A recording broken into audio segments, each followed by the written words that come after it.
President Obama's budget has a bottom line of $3.6 trillion. Congressman Mark Kirk joins us live from Washington, D.C. this morning. Thanks so much for joining us. Good morning to you. You bet. Thanks for having me. Sure. So what's your thoughts about this?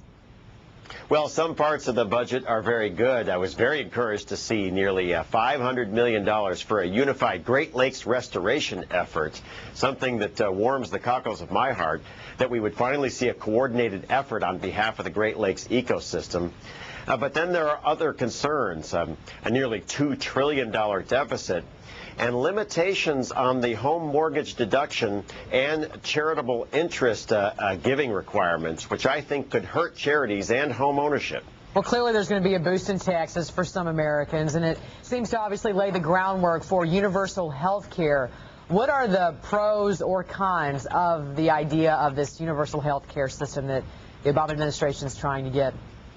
I think we all want to expand the universal access to health care, but already at $2 trillion in debt, the question is how much can we burden the taxpayer and continue to borrow from our kids to pay for?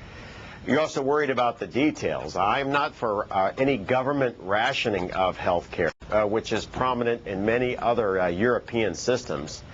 So we will get some details on this budget in April, and I'll be reading through it very carefully. I'm wondering about what your colleagues are saying about this as well. What's the consensus there in Washington?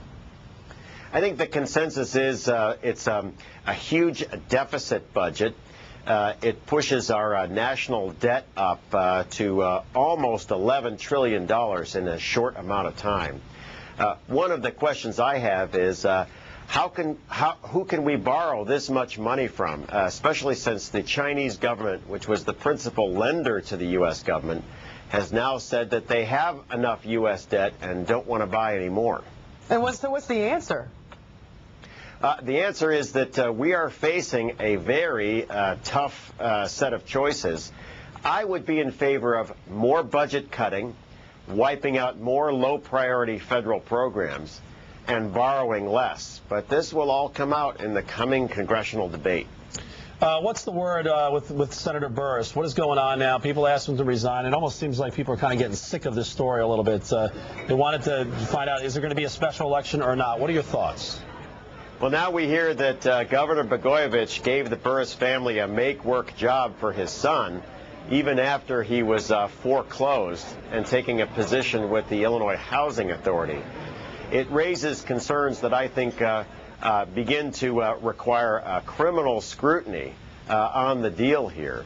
And with Governor Quinn and Senator Durbin both calling on Roland Burris to resign, he's beginning to be a zombie senator where he's politically dead. He just doesn't know it yet. All right, Mark Kirk, real quickly, just the $475 million to clean up the Great Lakes. Good thing, I would imagine. You would be in favor of that?